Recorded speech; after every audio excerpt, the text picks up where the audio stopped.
좋은 아침입니다. 아침의 하나의 뉴스 종합 비타민 아침의 매일경제 김은미입니다. 오늘의 일면 같이 들어가 보실까요? 매일경제입니다.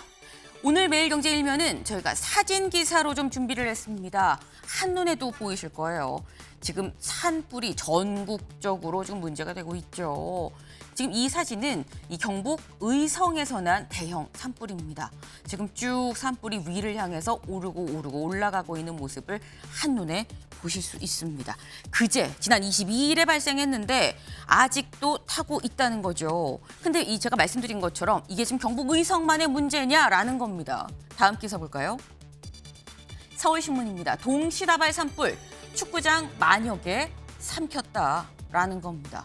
동시다발적으로 전국에서 지금 산불이 나고 있다라는 거죠. 경남 산청, 김해, 울산, 울주를 비롯해서 전국 곳곳에서 동시다발적으로 지금 산불이 나고 있다.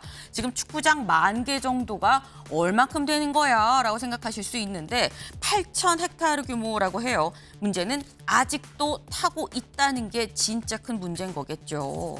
동시다발이라고 말씀을 드리긴 했는데 전국 곳곳 구체적으로 몇 군데냐? 다음 기사 볼까요? 한국일보입니다. 50곳 동시다발 산불입니다.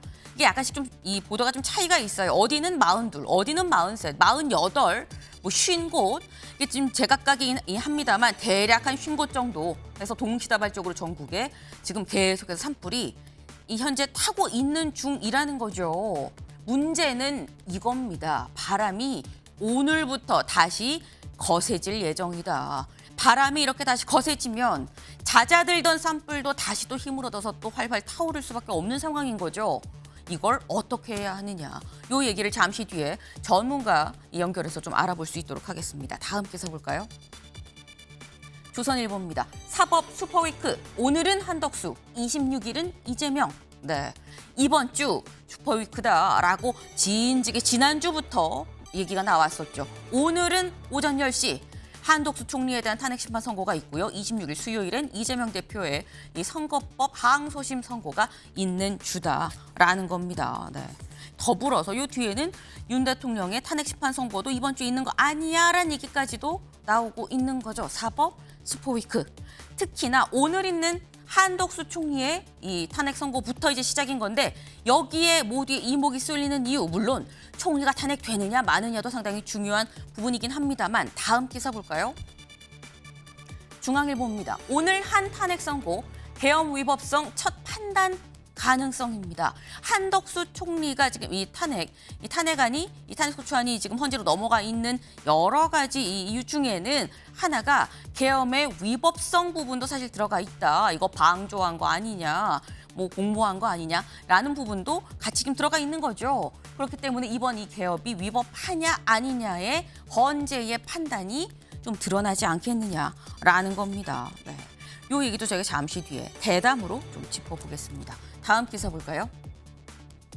동아일보입니다. 1년 넘게 파행 의대 교육, 의대생 뽑기 이달 말 시한입니다. 네, 지금 현재 이 의대 교육이 1년이 넘도록 파행 이루어지지 않고 있는 상태죠. 여기에 더불어서 이제 곧 수업을 시작을 해야 되는데 지금 복귀 안 하면 다 제적시킬 겁니다라고 얘기를 했어요. 그 결과 다들 등록한 학생들이 그래도 절반 정도는 되더라라는 겁니다. 문제는 아직 이 등록하지 않은, 등록 시한이 도래하지 않은 학교들도 상당히 있다. 이달 말까지 시한이기 때문에 전국에 있는 대략 한 40개 의대를 좀 전체적으로 좀 봐야 된다라는 거죠. 하지만 여기에 더불어서 등록을 했다고 정말 수업을 들으러 올 것이냐 여부도 이 최종 수업 이 참석률까지도 좀 봐야 된다라는 얘기도 있기 때문에 이 얘기는 사실 이번 주 다음 주까지도 좀 이어지지 않겠나라는 생각을 좀 해봅니다. 다음 사진 기사 같이 볼까요? 네, 여기 어딘지 아시겠습니까? 광안리입니다. 광안리 해수욕장에 나와 있는 사람들이죠. 지금 파라솔도 등장을 했고요. 사람들의 옷차림을 보시면 대부분 반팔입니다. 반팔 입고 지금 파라솔에 해수욕장에 나왔다라는 거죠. 제목은 봄 날씨에 광안리 해수욕장은 벌써 북적입니다만 살짝 좀 요거를 좀 수정하는 게 낫지 않나라는 생각이 들어요. 초여름 날씨죠. 조금 더 보태면 약간 여름 날씨였습니다. 28도가 넘는 곳도 있었다고 해요. 어제 상당히 더웠다라는 거. 다만 오늘도 좀 따뜻한 날씨가 어제만큼은 아니지만 오늘도 따뜻한 날씨가 좀 이어진다고 하니까 옷차림 염두에 좀 두고 입고 출근하시는 게 나을 것 같다라는 말씀을 좀 드립니다. 네, 아침의 매일경제 뉴스 종합 비타민 언제나처럼 TV로 좀 크게 보시다가요. 궁금한 점 유튜브 댓글로 남겨주시면 같이 좀 얘기를 해보겠습니다. 첫 번째 키워드 같이 볼까요? 나흘째 타고 있다. 네, 나흘. 지금 3일째 타고 있다라는 얘기인 거죠. 기사 보겠습니다. 동시다발 산불, 축구장 만여 개 삼켰다. 근데 이 만여 개라는 것도 사실 어젯밤 9시 기준인 겁니다. 여기에서 더 타 들어갔겠죠. 축구장 10,000개가 넘는 지금 이 구역이 다 타버렸다. 그리고 지금도 타고 있다라는 건데 문제는 사실 이거죠. 보겠습니다. 하루 만에 2배로 번진 불길, 진화대원 등 4명이 숨졌습니다. 1,900명이 대피를 했다. 인명피해가 있었다라는 거죠. 현장의 상황, 목소리 잠깐 들어보고 오시죠.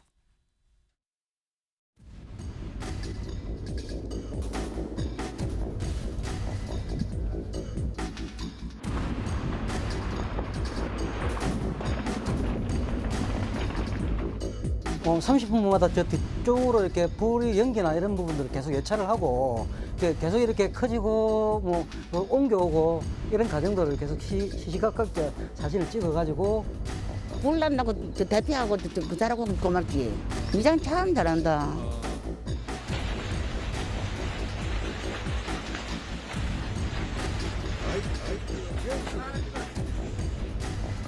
옮기기 뭐 싹이 다 한 개도 못 잡아냈어요. 지금 한창 뭐 약치니 저 약도 지금 갖다 놨던 게 다 녹아 내렸다. 집안 안에 뭐 옷 같은 거 밖으로는 양껏 묶어놨어 그죠. 다 타봤어요. 나가서 대피해 나갔어요. 네, 피해 주민들의 목소리를 직접 좀 들어봤습니다. 다 타버렸어요. 아무것도 없어요. 뭐 하물며 농사칠 이 농약도 지금 없는 상태예요. 라고 지금 말씀하시는 거 들으셨죠? 여기 좀 보겠습니다. 사방 날아다닌 도깨비불. 사람 몇 배 크기로 집 앞 50m를 덮쳤다라는 거죠. 보겠습니다. 지금 거의 뛰다시피 하면서 지금 피하고 있는 주민들의 모습이 있고요. 그리고 이번에 어젯밤 9시 기준으로 1,900여 명, 아마도 2,000명이 훌쩍 넘지 않았을까라는 생각을 해봅니다. 지금 시각은. 네, 지금 이렇게 이재민들도 상당히 발생을 했다라는 겁니다. 네, 지금 이렇게 뭐 전국에 한 50곳 정도, 물론 봄철에 이 불이 발생하기, 화재가 발생하기 참 쉽다라는 거 우리가 뭐 모두가 다 알고 있는 사실인데 주말 사이에 아니 갑자기 왜 이렇게 여기저기 산불이 나는 거야 라고 생각을 하실 수 있어요. 그래서 저희가 전문가 좀 연결을 해서 자세한 내용을 좀 여쭤보겠습니다. 이영주 경일대 소방방재학과 교수님 모셨습니다. 안녕하세요. 예, 안녕하십니까. 네, 교수님. 아니 지금 이게 평년 수준의 화재 발생이라고 볼 수 있는 건지 왜 유독 이번에 이렇게 좀 많이 나는 것 같다라는 생각이 드는 걸까요? 예, 뭐 3월 이제 후반부에 주말에 갑자기 이제 이 산불이 급증하면서 많은 분들이 좀 불안해 하시는데요. 네. 사실 작년 같은 경우에는 좀 이례적으로 산불이 좀 적었던 한 해였거든요. 근데 작년을 제외하고 나면 매년 3월에 평균적으로 약 한 130여 건 정도 이렇게 산불들이 발생을 했었습니다. 네. 그래서 올해 같은 경우도 지금 이제 아직 3월이 다 끝나지는 않았지만 오늘까지 산불 발생한 건수를 보면은 약 지금 112건 이 정도 발생을 했었거든요. 네. 그러니까 사실은 뭐 평년에 비해서 그렇게 갑자기 많이 발생한 상황이다 이렇게 보긴 좀 어려워요. 다만 규모의 차이인 걸까요? 그렇다고 한다면? 예, 다만 문제는 대부분 이제 3월 초에, 그래서 3월 첫째 주라든지 이런 때 이제 사실 산불이 좀 상당히 많이 발생하는 이런 경향이었는데 네. 올해 같은 경우에는 지금 3월 초부터 최근 지난주까지 이렇게 이제 꽃샘추위 속으로 비도 오고 눈도 오고 이러면서 네. 사실은 이제 기온이 급격하게 올라가는 이런 상황들이 아니었고요. 또 이제 이번 주말에는 온도도 따뜻해지면서 또 건조한 기후도 있었고 또 따뜻해지니까 많은 분들이 이제 야외 활동을 이제 하시다 보니까 대부분 이제 산불이 입산자의 어떤 실화 이런 부분들의 측면들이 굉장히 크다 보니까 사실 화재도 급증한 이런 상황으로 이렇게 나타난 것으로 보입니다. 그러니까 지금 날씨가 갑자기 좀 따뜻해지다 보니까 요 따뜻한 날씨에 사람들이 좀 많이 나가서 가뜩이나 건조한 지금 현재 상태에서 사람들이 좀 움직이면서 발생한 실화라는 이런 부분들이 좀 요인이 돼서 더 많이 주말 사이에 뭔가 확 이 횟수가 많아진 것처럼 볼 수 있다라는 그런 말씀입니다. 지금 저희가 맞습니다. 전국적으로 지금 한 50곳 정도 지금 주말 사이 뭐 불이 났다라는 말씀을 드렸었는데 저 지도 같이 볼까요? 네. 지도 같이 볼까요? 그래픽. 네. 요겁니다. 지금 일단 조선일보는 뭐 43곳이다라고 얘기 짓긴 했는데 지금 곳곳에 지금 전국 곳곳에 불덩이가 있어요. 다 불이 난 곳인 거죠.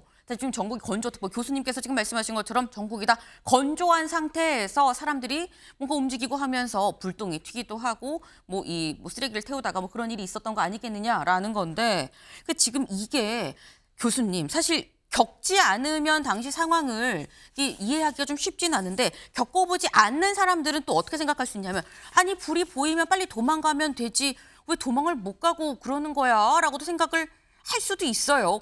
불이 이게 산불이 난다고 하면 얼마나 빨리 이게 진전이 되는 겁니까?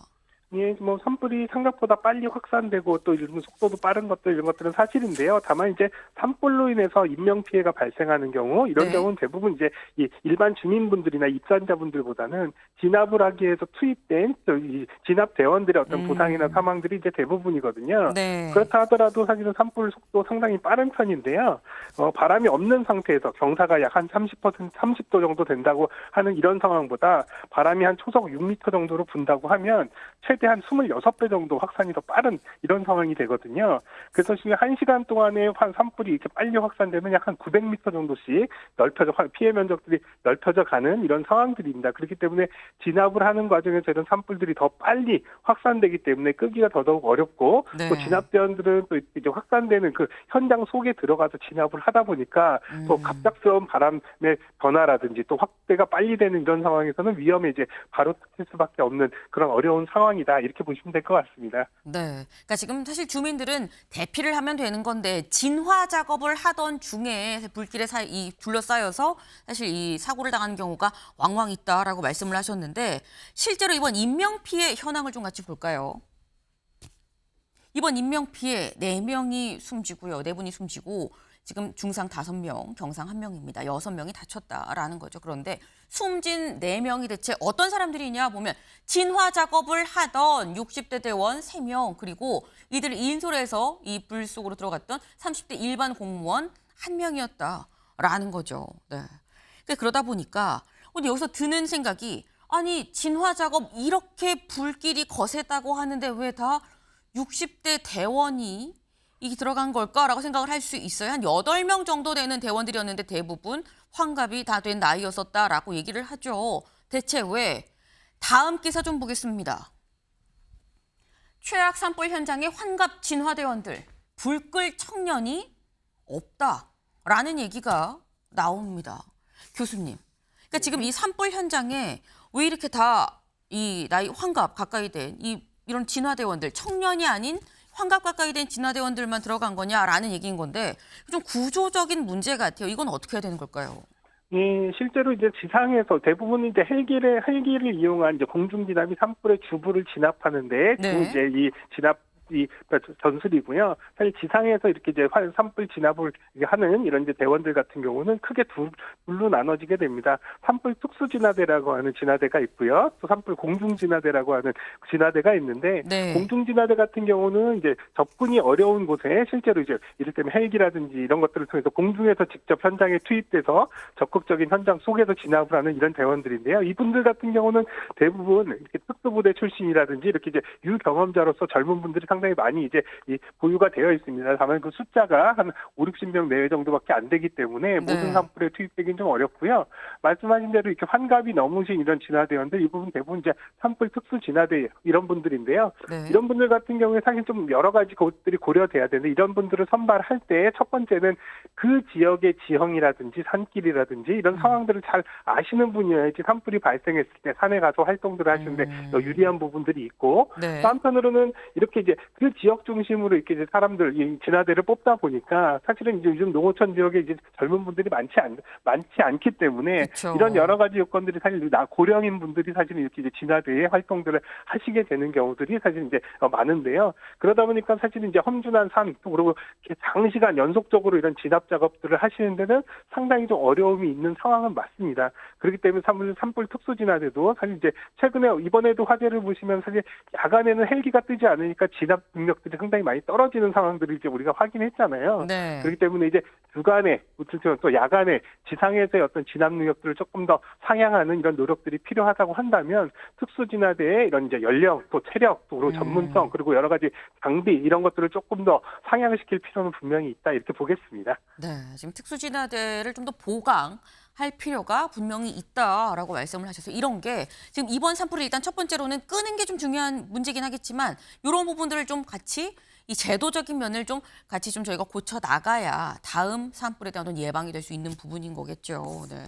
근데 이 불이 나지 않으려면 사실 원인을 알아야 어떻게 뭘 조심해야 돼라는 걸 알 수 있는 거겠죠. 다음 기사를 좀 볼까요?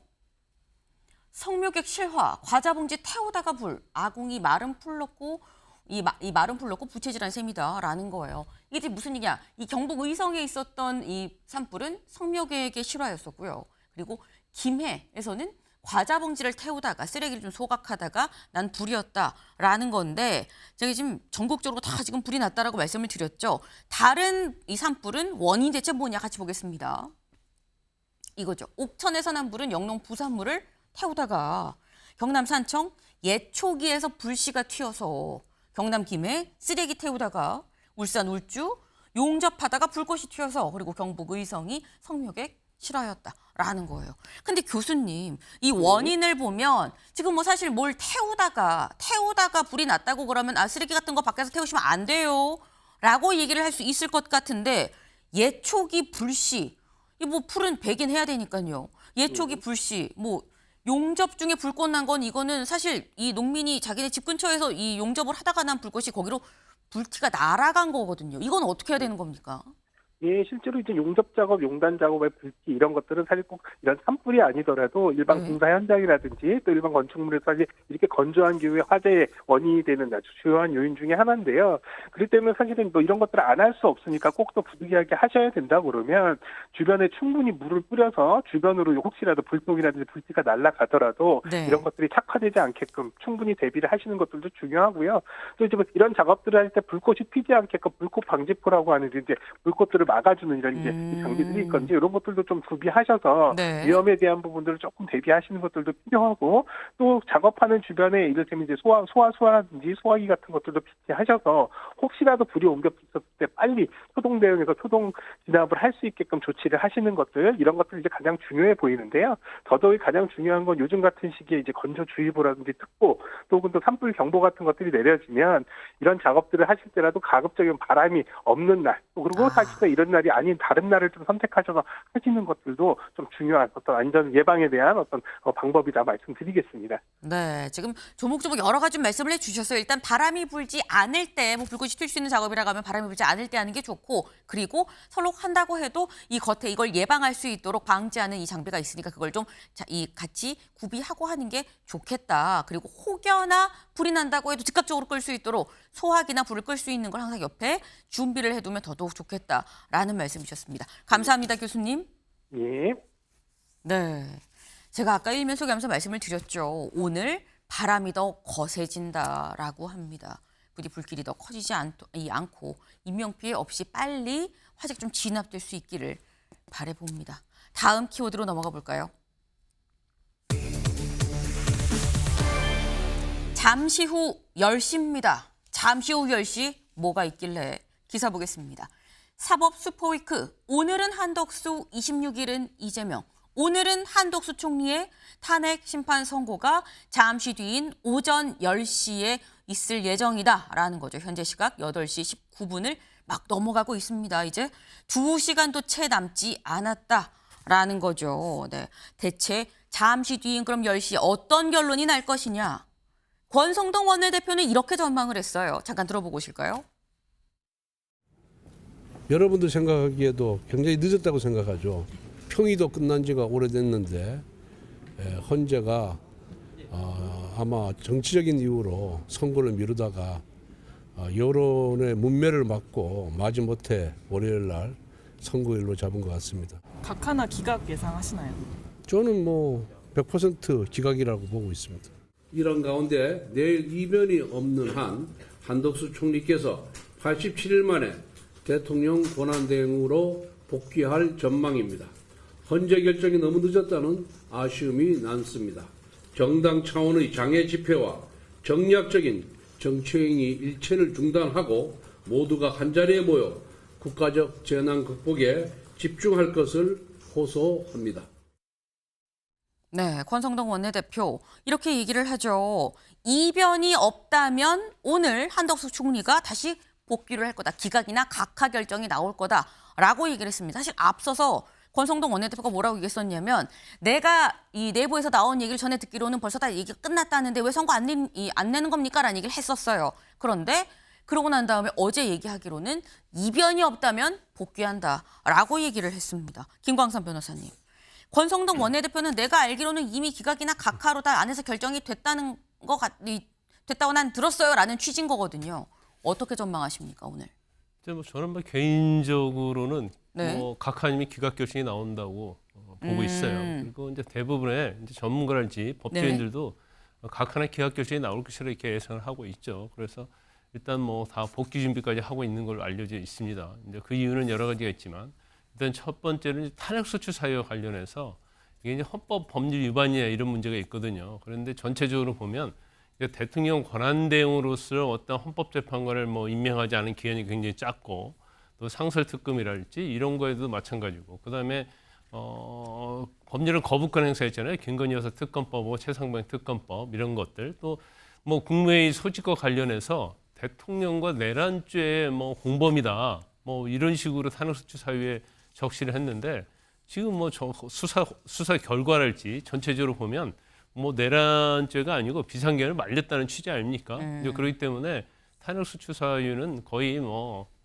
해당이 되지 않는다 이렇게 보고 있어요. 일부 만약에 위법사항이 있다 하더라도 중대하지 않다 할 네. 것이고 그다음에 중요한 것 중에 하나가 정족수에 관한 문제예요. 네. 대통령 권한대행을 탄핵할 때 150명 이상이었냐, 200명 이상이었냐. 그런 이제 그 부분을 좀 관심 있게 바라봐야 할 것 같습니다. 네. 그러니까 지금 김광선 변호사님께서는 나도 권성동 원내대표 좀 기각 또는 각하일 것 같다. 다만 그 사유가 뭔지를 좀 보긴 봐야 되는데 더불어서 지금 이 탄핵 정족수가 대통령 대행일 경우에 150명으로 봐야 될지 200명으로 봐야 될지 이 여부도 좀 관전 포인트다라고 말씀을 주셨어요. 지금 김광선 변호사님께서는 권성동 원내대표 말처럼 전반적으로 이 법조인들은 다 오늘 선거 결과가 기각, 한덕수 총리가 돌아오는 거다라고 지금 말씀을 하셨는데 과연 민주당에서도 그렇게 생각을 할 것이냐라는 거죠. 이소영 의원의 얘기 잠깐 들어보고 오겠습니다. 이게 법률가들이 제일 좋아하는 단어가 균형이거든요. 진영 간의 균형 내지는 윤석열 파면으로 인한 엄청난 사회적인 혼란, 갈등, 반발 이제 이런 것들을 고려했을 때 나머지 국무위원들에 대해서는 좀 완화된 기준을 적용하고 윤석열 대통령에 대해서는 파면이 명확하기 때문에 좀 그런 균형을 맞추려고 하는 게 아닌가. 설사 기각이든 다른 인용이 아닌 다른 결론이 나온다고 하더라도 그게 윤석열 파면 사건의 기각 가능성을 높인다거나 이럴 전혀 관계없다. 논리적인 개연성은 없다고 생각합니다. 네. 이소영 의원도 변호사 출신이죠. 네. 근데 이소영 의원은 뭐라고 얘기를 했느냐? 헌재가 균형을 위해서 말한 취지는 이거예요. 균형을 위해서 윤 대통령을 파면시킬 예정이라서 한덕수 총리를 비롯한 다른 국무위원들은 좀 완화된 기준을 좀 적용하지 않겠느냐. 이 말인즉슨 김수민 의원님. 지금 윤 대통령에 대한 파면 결정을 내리기 위해서 오히려 한덕수 총리는 좀 기각 가능성이 높다라고 나는 본다라는 취지로 지금 얘기가 들리는 거거든요. 그렇다고 하면 민주당도 오늘 한덕수 총리 건은 기각이다라고 보는 겁니까? 일단 근데 방금 나왔던 얘기들은 적확하지는 않은 것 같아요. 네. 헌법재판관들이 각 비소추인들의 사안들을 개별로 놓고 판단한 거기 때문에 대통령을 파면시키기 위해서 일부러 다른 국무위원이라든지 강요에 대해서는 기각할 거다 이렇게 보는 거는 맞지는 않을 것 같고 근데 이제 민주당에서는 아마 이 처음에 탄핵 소추를 할 때 취지가 네. 이것이 반드시 인용될 것이다라고 생각하고 한다기보다는 계속해서 한덕수 총리가 헌법재판관 임명을 하지 않겠다라고 얘기를 했었고 그리고 좀 그 전에 있었던 사실 국무회의를 비상계엄 당시에 제대로 했는지 이 부분에 대해서도 이제 한덕수 국무총리가 제대로 이것을 만류를 했는지 나아가서 이제 도의적으로 이것을 제대로 감당했는지 사실 일례로만 치면은 계엄이 선포되고 난 다음에 저는 사실 한덕수 총리를 포함한 국무위원들이 네. 이 국무회의가 열리지 않았기 때문에 이 계엄은 무효다라고 선언하는 것이 공직자의 양심에 부합했다고 봐요. 근데 그런 것들을 하지 않았다. 이런 것들을 좀 종합해서 일단은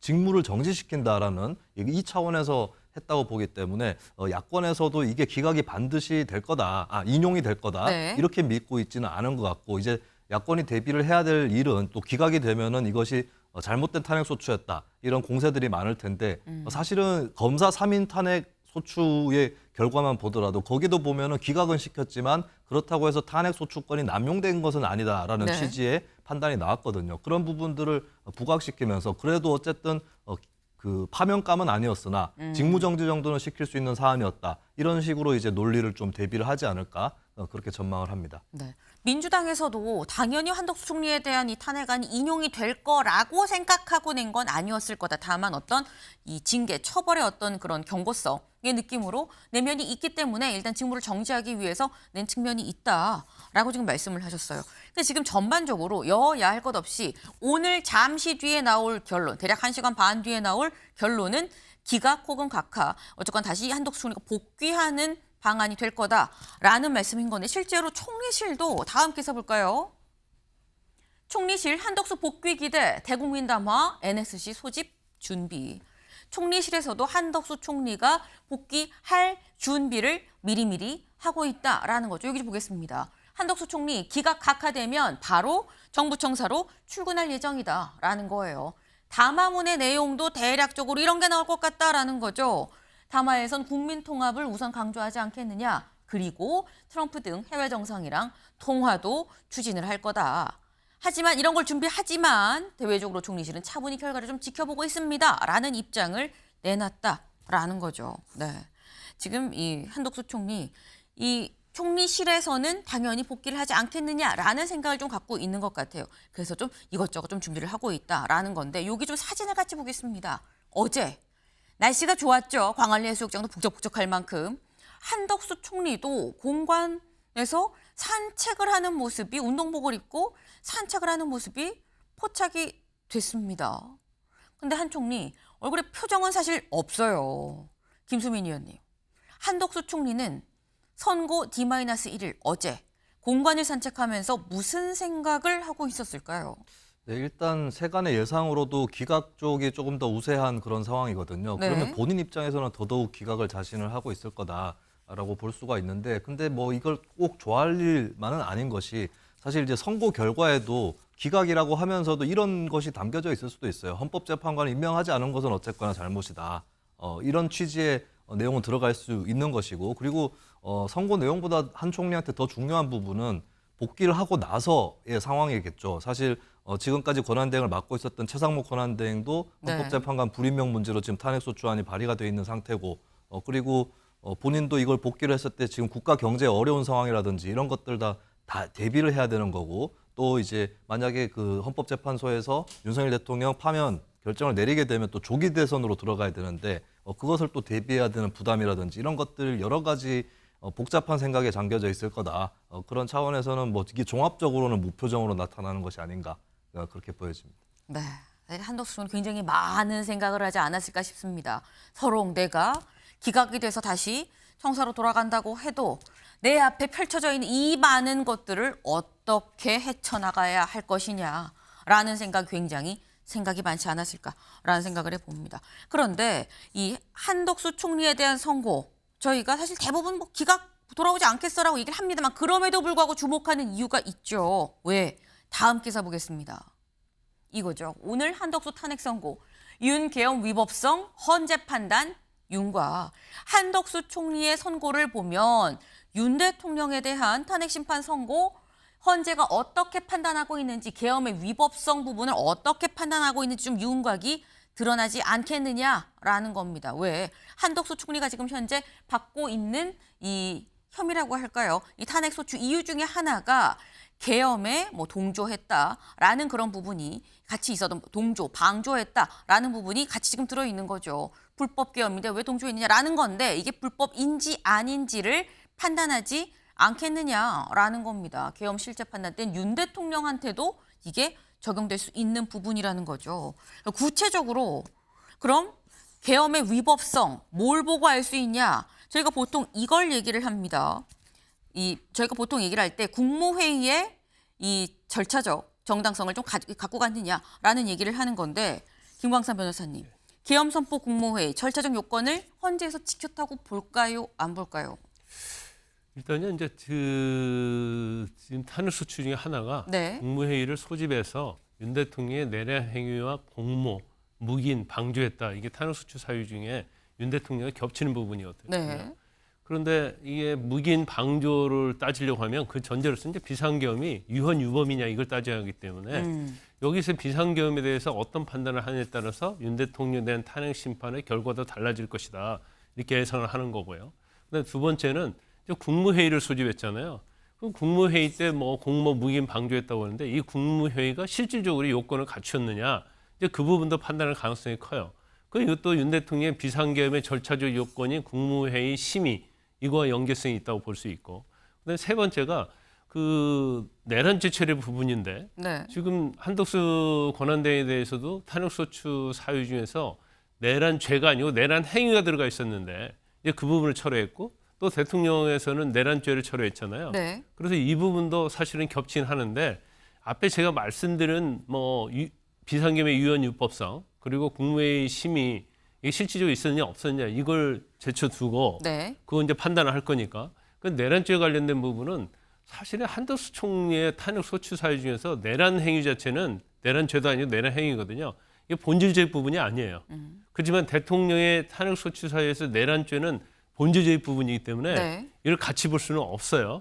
단지 철회를 한 거에 대해서 헌재가 어떻게 판단을 하느냐. 네. 이제 그 부분에 대해서 우리가 아마 주목할 부분은 좀 있다고 봅니다. 그래서 지금 한덕수 총리의 이제 아까 말씀드린 그 세 가지 부분에 대해서 헌재에서 어떻게 판단하느냐에 따라서 윤 대통령의 결과에 가늠자가 되지 않느냐.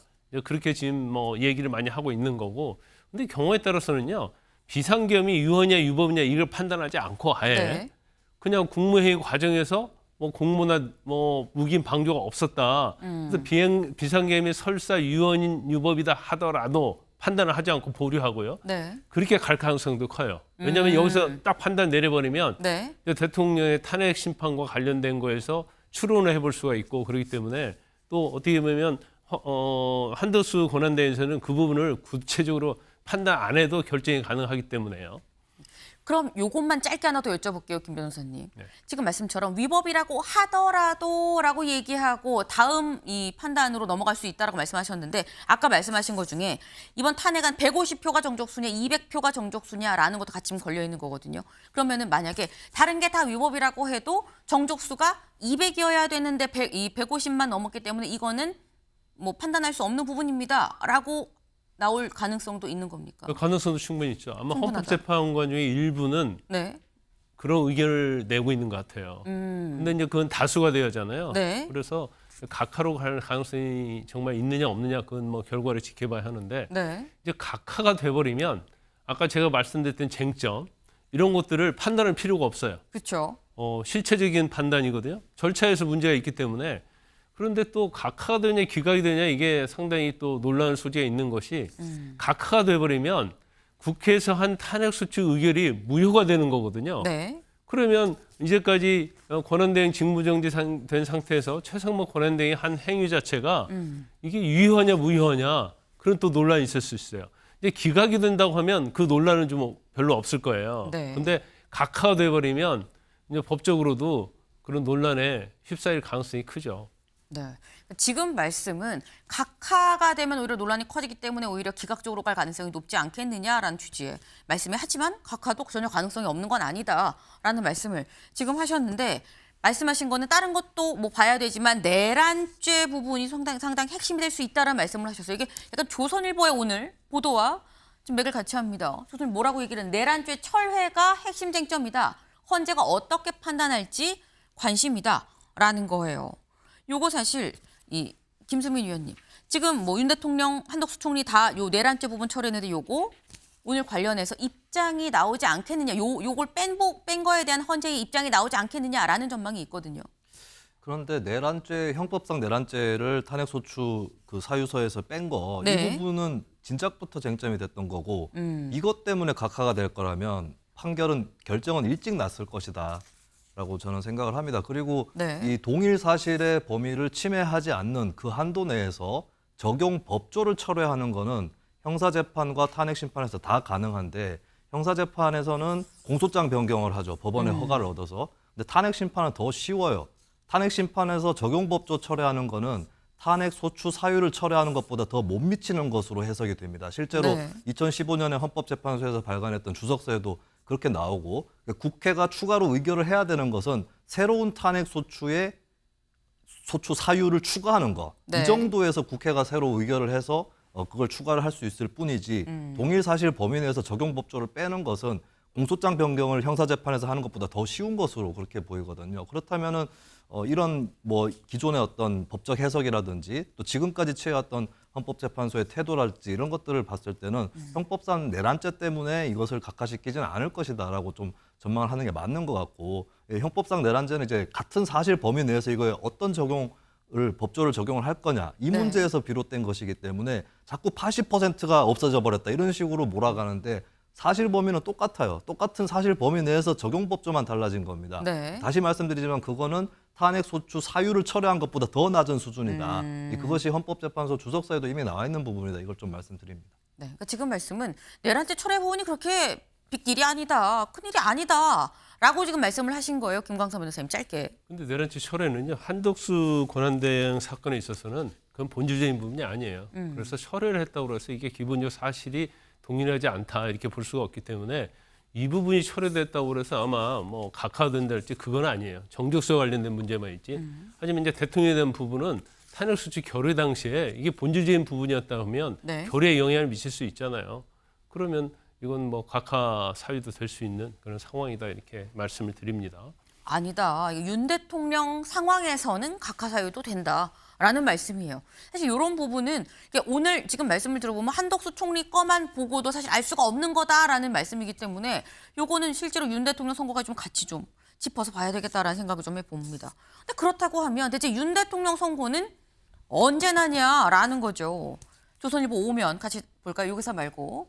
이번 주 일정 빡빡한 헌재 윤 4월 선거 가능성이 나온다라는 거. 여기 캘린더를 좀 같이 보겠습니다. 사법 슈퍼위크 시간표예요. 오늘 헌재에서 한덕수 총리의 탄핵 심판 선고가 있죠. 그리고 법원에선 윤 대통령 형사 재판이 있고요. 이재명 대표 이 대장동 1심 이 재판이 또 있습니다. 그리고 내일 헌재는 하루 쉬어요.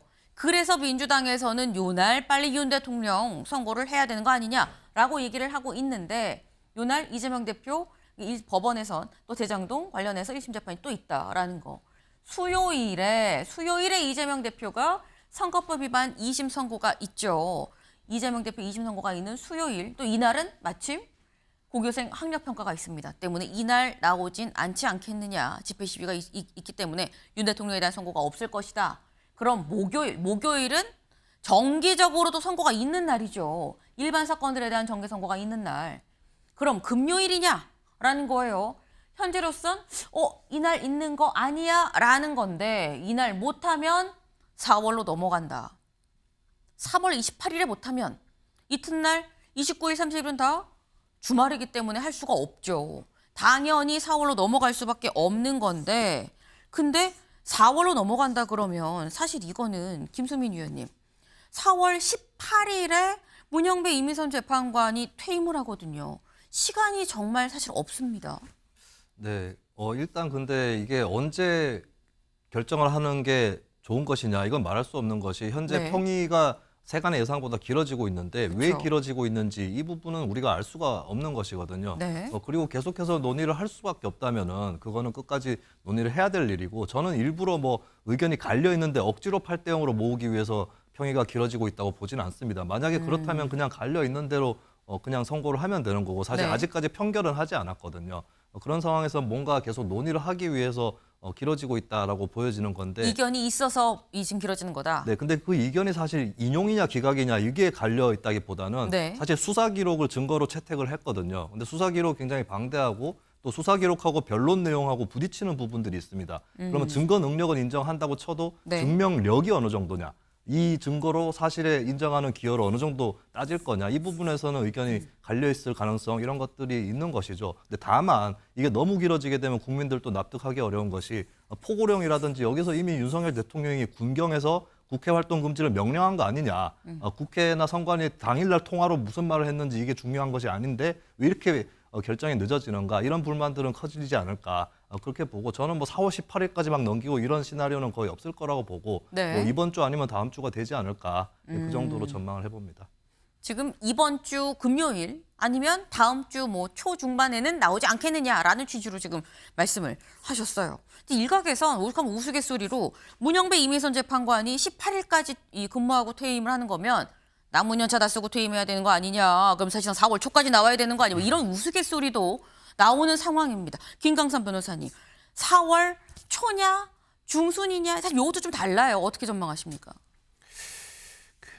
참 갈수록 이제 판단하기 어려워져요. 왜냐하면 네. 우리가 예상했던 것들이 계속 시간이 늦어지고 있는데 이번 주에도 제가 볼 때는 이제 27일, 28일 아니면 뭐 넘길 것이다 이렇게 보거든요. 네. 그런데 사실 이재명 대표 26일 선거잖아요. 근데 제가 볼 때 26일 선거에 같이 하는 것은 거의 불가능하다 이렇게 봅니다. 왜냐하면 지금 굉장히 양극단이 대립하고 있잖아요. 네. 그날 이제 학교를 휴교를 해왔는데 그날 학력 모의고사 평가가 있잖아요. 그렇죠. 그러니까 안 되고 또 이재명 대표 선거였는데 같이 선거하는 것은 너무 또 정무적인 거라는 판단을 받을 수밖에 없어요.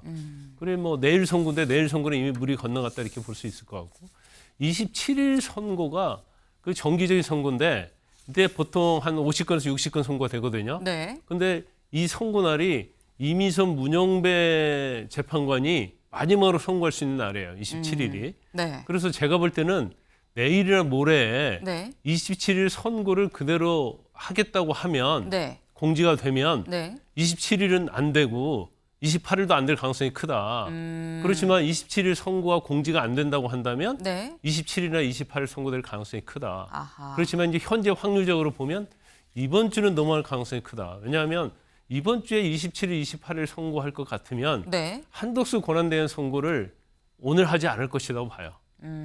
먼저 했을 것인데 네. 이번 주에도 사실은 확률적으로 보면 어떤 평결이 끝나기가 쉽지가 않기 때문에 일단 이게 뭐 일주일 이상 길어질 가능성이 크다. 그러면 일단 국정마비를 국정 혼란을 막아야 하니까 네. 한덕수 권한대행부터 빨리 결론이 이미 난 사안이니까 선고를 하자 해서 잡힌 거기 때문에 한덕수 권한대행의 선고를 우리가 가늠자로 삼는다 하더라도 대통령에 대한 선고는 좀 더 늦어질 수 있다 이렇게 봐요. 그렇지만 마지노선은 네. 4월 18일 이전이 되겠죠. 이미선 문영배 재판관이 퇴임하는 그 이전이 될 겁니다. 네. 그러니까 지금 말씀은 목요일 날 늘 정기적으로 했었던 이 다른 일반 사건 선고들 수십 건을 선고하는 그 선고가 실제로 예정대로 이루어질 건지 안 이루어질 건지 여부를 보면 27일, 28일 요번 주 후반 상간에 윤 대통령에 대한 탄핵 심판 선고가 있을지 없을지 좀 가늠을 할 수 있지 않겠느냐라는 말씀이 하지만 다음 주로 넘어갈 가능성도 상당하다라는 말씀이었습니다. 윤 대통령에 대한 선고가 이 모두의 관심사가 되고 있는 상황이죠. 다음 키워드로 넘어가 봅니다. 제동, 가속, 무슨 얘기인지 기사 보겠습니다. 윤 선고 전 이재명 2심 기대 커지는 여. 지금 아직 윤 대통령에 대한 탄핵 심판 선고는 기일조차 잡히지 않았는데 이재명 대표의 선고는 이번 주 수요일 26일로 확정이 된 상태죠. 네. 그러다 보니까 여기 제목에선 기대 커지는 여당에선 기대가 큰 것 같다라는 거예요. 이창근 의원님. 여권에선 이재명 대표가 2심에서도 피선거권이 제한되는 수준의 선고가 형량이 나올 것이다 라고 전망하고 있는 겁니까? 그렇습니다. 왜냐하면 이제 2심 재판에서 네. 이재명 대표의 허위사실 유포와 관련해서 명확하게 어떠한 내용이 허위사실인지를 정리를 하라 그랬습니다. 네. 그래서 기존에는 1심에서는 허위사실과 관련된 기사, 증거를 제시했다면 2심에서는 구체적인 허위사실 내용을 적시하라고 했기 때문에 더 구체화됐다고 봐야 됩니다. 그렇기 때문에 이재명 대표가 고 김문기 씨를 몰랐다는 부분, 네. 그리고 국토부의 압력과 관련해서 본인도 인정했듯이 본인의 표현이 다소 미흡했다고 하는 부분, 그런 부분들이 다 명시가 됐기 때문에 아마 2심에서도 당연히 1심과 같은 형량을 유지를 할 수 있다고 보고 검찰도 1심과 동일한 형량을 징역 2년을 구형했습니다. 그렇기 때문에 아마 유사한 그러한 형량이 나올 거로 그렇게 저희들은 전망하고 있습니다. 네. 국민의힘에서는 1심과 2심 내용이 결국 별반 다르지 않다. 그렇기 때문에 1심처럼 2심에서도 상당히 좀 중형이 나오지 않겠느냐라고 지금 말씀을 하고 계세요. 근데 이재명 대표의 이번 선거 단순히 뭐 이재명 대표만 볼 게 아니라 아직 기일 지정도 되지 않은 윤 대통령의 탄핵 심판 선거랑 좀 연동돼 있는 것 같다라는 말이 나옵니다. 누구의 얘기인지 직접 들어보실까요? 이재명 대표에게 유죄가 나온다. 헌법재판소에도 자신 있게 인용을 8대0으로 때릴 것이다라는 얘기가 나오고 있습니다. 2심 선고에서 이재명 대표가 무죄가 나온다. 지금 만약에 탄핵의 기각이나 각하 의견을 내고 있는 재판관들이 계시다면은 굉장히 세게 각하나 기각을 주장할 것이다라는 얘기가 오늘. 네. 이준석 의원이 이렇게 얘기를 하죠. 이재명 대표 사실 지금 피선거권 뭐 박탈이냐 아니면 뭐 무죄냐 둘 중에 하나로 나올 거다라는 얘기가 좀 이렇게 있는 그런 상황에서 만약에 무죄가 나오면 그러면 현재 윤 대통령에 대한 탄핵 심판 각하나 뭐 기각 이걸 주장하는 헌법재판관들이 더 강경하게 윤 대통령은 반드시 기각 각하에서 다시 복귀해야 된다라고 얘기할 가능성이 높다라고 지금 얘기를 하고 있어요. 김준욱 대변인님. 이 얘기인즉슨 뭐 쉽게 얘기하면 약간 이런 느낌이에요. 이재명 무죄 받고 윤 대통령 복귀할래? 아니면 이재명 유죄 받고 윤 대통령 파면될래? 뭐 이 둘 중에 선택 약간 이런 느낌으로 지금 이준석 의원 얘기를 했거든요. 어떻게 보십니까? 이 두 사안은 완전히 별개의 사안입니다. 네. 어느 하나를 선택한다고 해서 다른 하나가 결정되는 상황이 생기면 안 되는 것이죠. 지금 이재명 대표의 선거법 그 위반 관련한 항소심 재판하고 윤석열 대통령의 이 12.3 비상계엄과 관련된 내란 그 탄핵 심판과 관련해서 이걸 어떻게 동일선상에 놓고 두 가지 중에 한 가지의 선택 이런 식으로 받아들일 수 있는가? 저는 뭐 그 부분에 대해서는 동의하지 않고요. 지금 이재명 대표의 항소심 선고에 대해서 이렇게 많은 관심, 특히 윤석열 대통령의 탄핵 심판과 이 동등한 선에서의 관심을 받는다라는 이유는 그만큼 윤석열 대통령의 탄핵 심판에서 인용 가능성이 높기 때문에 조기 대선 전국으로 급속히 빠져들어갈 가능성이 있기 때문에 더 이 주목을 받는 거 아니겠습니까? 저는 이재명 대표가 내일 모레 항소심에서 좋은 결과를 받아들 수도 있다고 기대하고 있습니다. 왜냐하면 이재명 대표가 그동안 그 선거법 특히 이 선거법의 250조 제1항에 따라서 이 허위사실 공표죄와 관련된 부분에 대해서 구체적인 행위가 적시되지 않았다라는 부분을 강조했는데 이번에 재판부에서도 좀 전에 이창근 의원님께서 말씀 주셨던 것처럼 이 공소장 변경을 요청해 왔단 말입니다. 그것을 그 특정해서 과연 어느 부분에 어떤 말이 이 허위 사실과 직접적인 관계가 있느냐라고 그 재판부가 물었다라는 것은 그 부분에 대해서 명확하게 판단을 하겠다라는 의미가 있는 것이고 그 부분에 있어서 무죄의 가능성 여전히 전 크다 이렇게 보고 있습니다. 지금 두 분이 똑같은 부분, 그러니까 재판부가 구체적으로 어떤 부분이 허위 사실이라고 보는 겁니까? 라고 물었다라는 점에 대해서 그렇게 물었기 때문에 중형이 나올 것이다. 물었으니까 아니다. 굉장히 뭐 무죄나 좀 가벼운 형으로 낮아질 것이다. 라고 지금 말씀을 다르게 판단을 하신 거예요. 네. 근데 지금 말씀은 이창근 위원님, 이재명 대표의 선거에 이렇게 관심이 쏠리는 결국 윤 대통령의 탄핵 심판이 인용이 될 것 같으니까 다 이재명 대표 보는 거 아닙니까? 라고 지금 얘기를 하고 있거든요. 뭐 그 부분을 이제 연계해서 보는 시각이 네. 결국은 양극단에 있는 두 사람에 대한 어떤 비호감 이런 것 때문에 반로가 일어났다고 저는 생각합니다. 하지만 두 사안은 명백히 다르다고 말씀하신 부분이 동의하는 게 네. 이재명 대표는 선거법 위반입니다. 공직선거법 위반은 우리 법에서도 엄격히 규정하고 있고 그래서 6개월, 3개월, 3개월이라는 거 1심에서 6개월, 2심에서 3개월, 3심에서 3개월 이렇게 네. 기한을 정해놓은 것도 얼마나 중요하냐 이걸 나타내는 겁니다. 그리고 공직선거법은 법을 어기면은 벌금이 됐던 최소한의 형량이 무조건 나옵니다. 네. 무죄가 아닌 이상. 하지만 윤 대통령 같은 경우는 비상계엄이 잘못됐지만 그리고 법원의 헌법재판소의 탄핵은 법을 설사 위반했다 하더라도 그 위반의 정도가 중하냐 안 중하냐에 따라서 직을 파면할 정도냐 안 정도냐 그걸 판단하는 겁니다. 그래서 두 사안은 법을 어겼기 때문에 무조건 형량을 받아야 되는 경우 네. 법을 어겼지만 직을 유지할 수 있는 경우 그렇기 때문에 두 사안은 별개고 다만 두 분이 너무나 양극단을 대표하는 그러한 존재감이 있는 분들이기 때문에 네. 서로 연계해서 보는 시각이 강하고 또 두 사람 다 대선이라는 조기 대선이 인용이 된다면 이재명 대표도 2심에서 형량이 유지됐을 때 과연 그대로 갈 수 있을까 하는 그런 우려가 있는 것도 사실이고 윤석열 대통령의 탄핵이 인용이 됐을 때 그러면 이제 조기 대선이 현실화되는다는 그런 걱정이 교차하기 때문에 그런 판단이 나오는 거죠. 네. 윤 대통령에 대한 탄핵 심판 선고와 이재명 대표의 항소심 선고는 명확히 다른 거다라는 점에 대해서는 동의한다. 두 분이 지금 뜻을 같이 하셔서요. 하지만 이재명 대표의 항소심 선고는 별개로 놓고 봐도 상당히 중요한 사안 아니겠느냐. 그러니까 관심을 갖고 얘기를 하는 거다라는 취지로 지금 말씀을 하셨습니다. 이재명 대표의 항소심 선고 결론은 이거 아님 이거다라는 얘기가 나와요. 다음 기사 볼까요? 독주 제동이냐 가속이냐. 이재명 2심 선고에 쏠린 눈입니다. 이재명 대표 이번 2심 선고 결과에 따라서 독주 체제가 독주 체제가 제동이 걸리느냐 아니면 더 가속화되느냐 둘 중에 하나다라는 거죠. 근데 이게 단순히 또 이재명 대표 하나만 놓고 볼 수는 없는 게 아까 두 분은 뭐 두 개의 이 사법건이 다른 거다라고 말씀을 하셨습니다만 다음 기사를 좀 보겠습니다.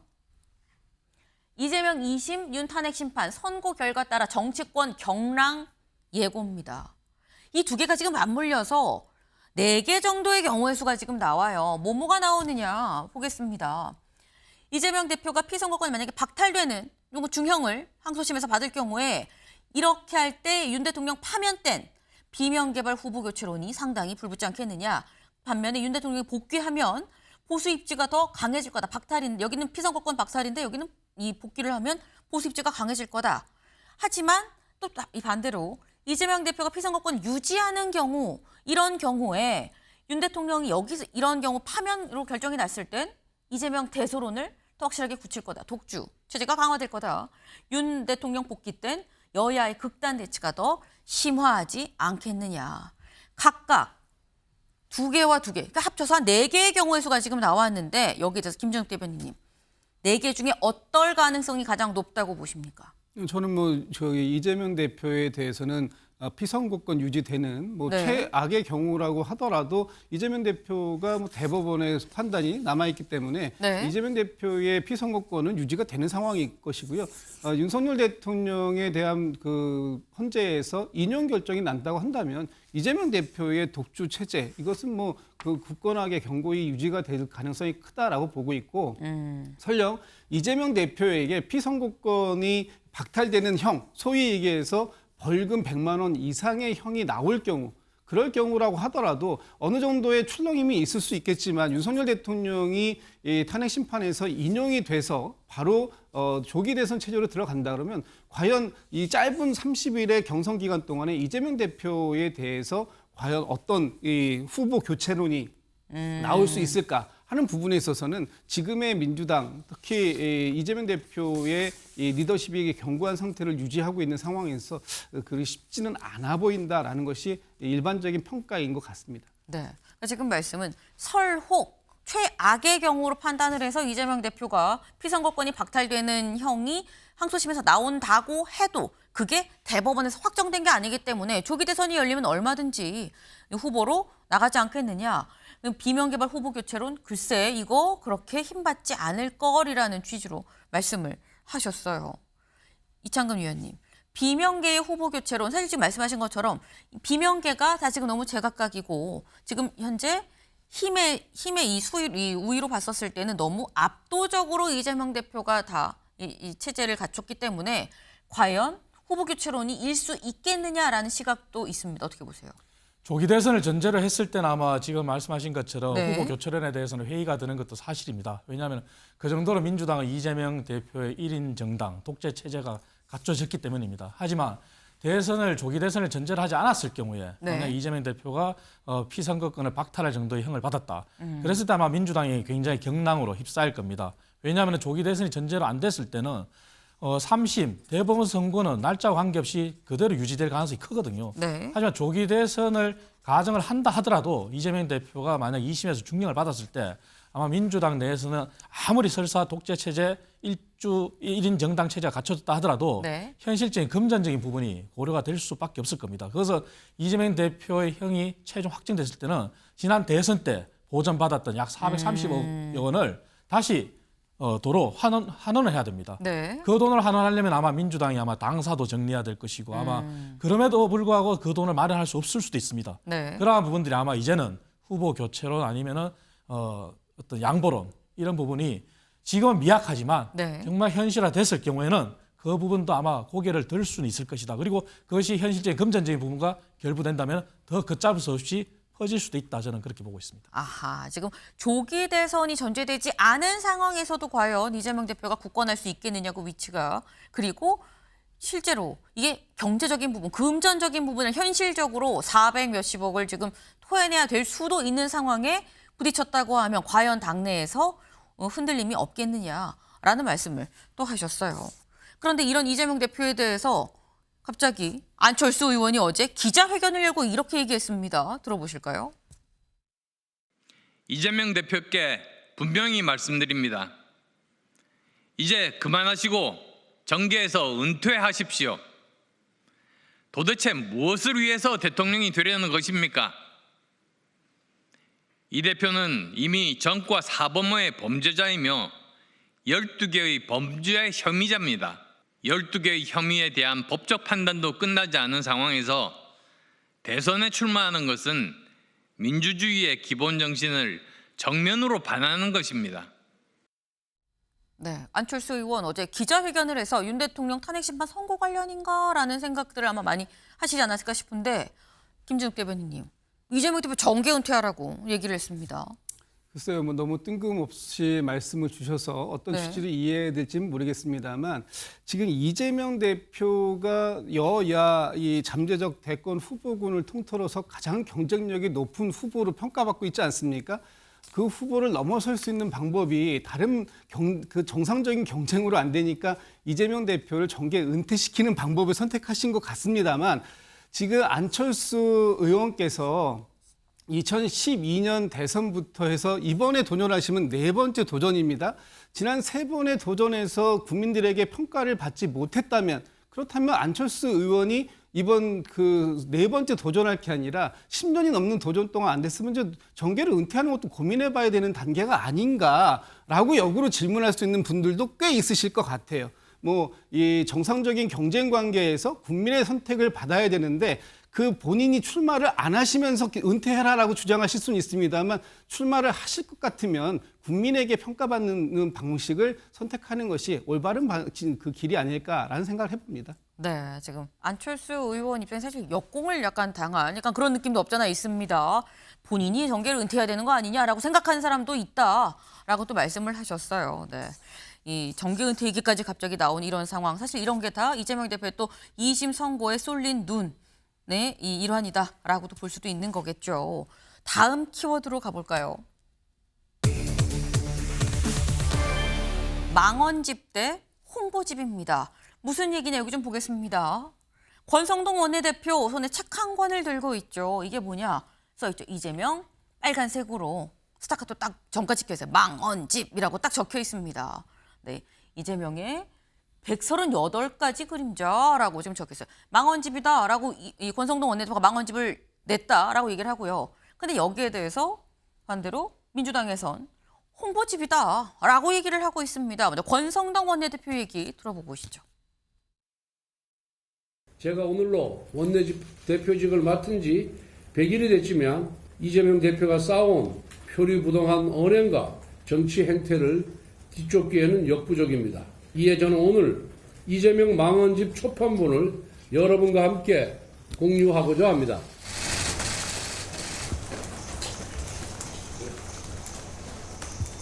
그런데 이 책을 출간하는 와중에도 그새를 못 참고 현행범 체포, 몸조심하라 등과 같은 망언들이 빠른 속도로 쌓여왔습니다. 앞으로도 지속적으로 내용을 보완하고 최신 사례를 추가하며 업데이트할 예정입니다. 네, 권성동 원내대표 그새를 못 참고 추가 망언이 나왔다, 업데이트하겠다라고까지 지금 얘기를 했습니다. 그럼 권성동 원내대표가 얘기하는 망언이 대체 이 망언 집에는 어떤 내용이 실린 거냐? 저희가 조금 준비를 좀 해봤거든요. 잠깐 들어보고 오시죠. 이 기득권자의 핵은 재벌이고 그 재벌 중에서도 삼성이 핵 중의 핵인데 과연 이 삼성 가문과 싸워서 그 저항을 뚫고 자기 손상을 감수하면서 이겨낼 사람이 누구인지를 저는 국민들이 선택할 거라고 봅니다. 국토부가 요청해서 한 일이고 공공기관 이전 특별법에 따라서 저희가 응할 수밖에 없는, 만약에 안 해주면 직무유기 뭐 이런 걸 문제 삼겠다고 협박을 해서 엔비디아 같은 회사가 하나 새로 생겼다.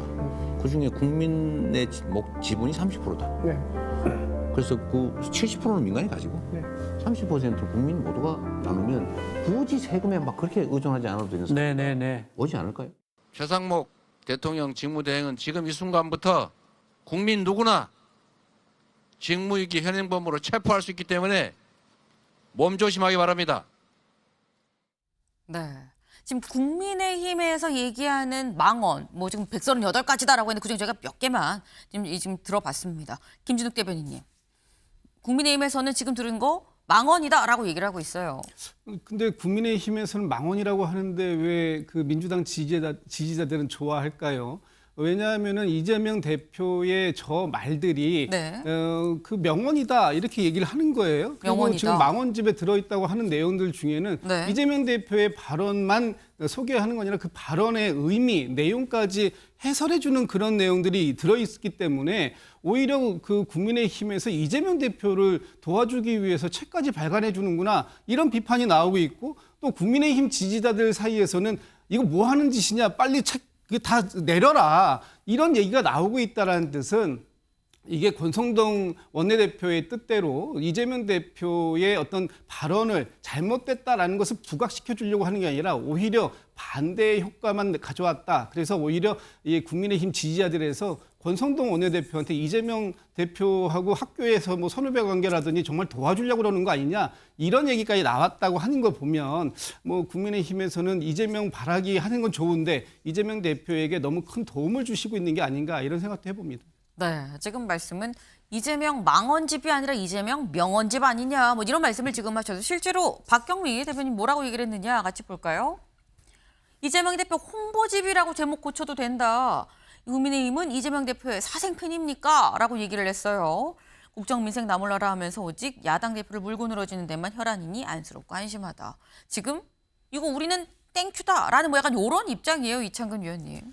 결코 그렇지 않습니다. 민주당 입장에서나 민주당 지지자들은 명비어천가를 부르고 싶어서 저렇게 얘기하시겠지만 이재명 대표의 망언을 넘어서서 저 책을 보면은 이재명 대표가 구상하고 있는 국가가 얼마나 위험한지를 보여주는 단적인 예를 집약한 겁니다. 한마디로 말해서 이재명 대표는 사회민주주의자다 이렇게 볼 수도 있는데요. 그 근거가 아까 소개된 내용들도 삼성도 언급했지만 제가 몇 가지 짚어드리면은 나라 빚을 늘려도 된다고 서슴없이 얘기합니다. 그리고 민간 기업을 국유화하겠다고 얘기합니다. 그리고 민주노총위원장을 노동부 장관을 시키겠다 그래요.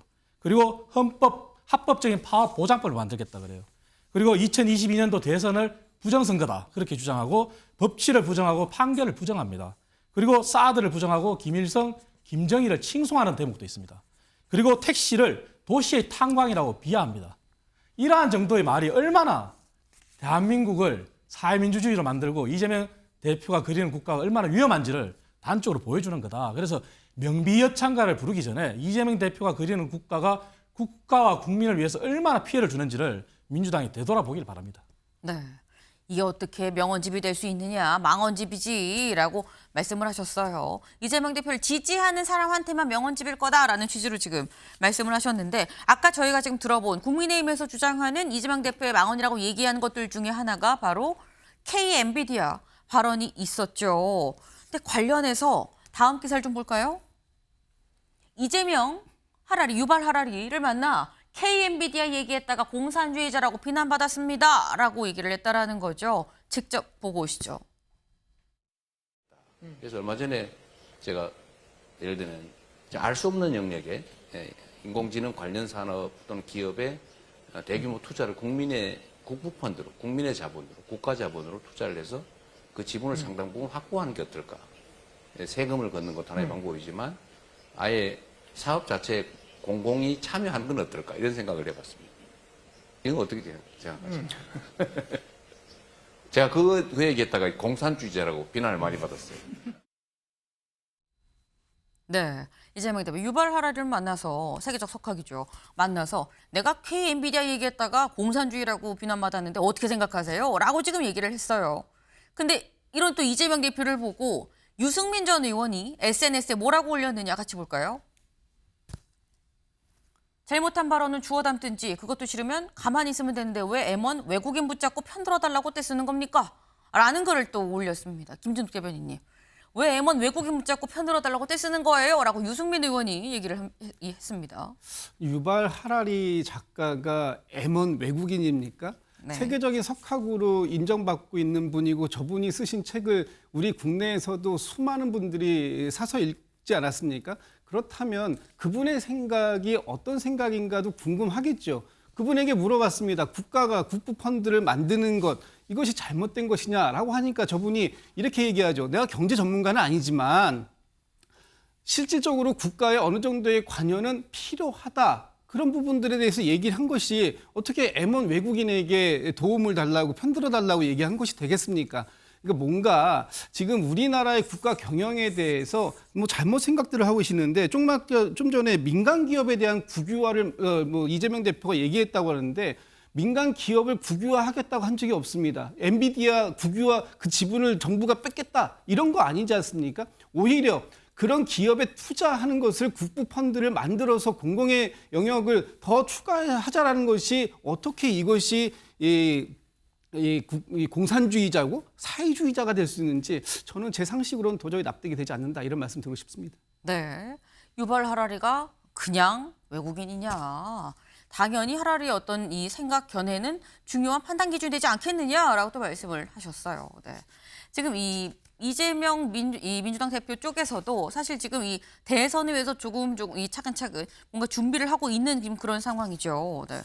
더불어서 윤석열 대통령, 근데 대선은 윤석열 대통령이 이 파면이 돼야만 사실 조기 대선이 열리는 거기 때문에 오늘 뭐가 예정이 되어 있느냐 민주당에선 또 이 더불어민주당 3선 이상의 이제 의원들이 윤 대통령이 파면돼야 하는 101가지 이유에 대해서 오늘 기자회견을 할 예정이라고 합니다. 네. 이재명 망언집의 맞불 성격으로 윤 대통령이 파면돼야 하는 101가지 이유를 발표한다고 하는데 어떤 내용이 들어갈지 주목이 되네요. 저희가 준비한 소식 오늘 여기까지입니다. 오늘도 좋은 하루 보내세요.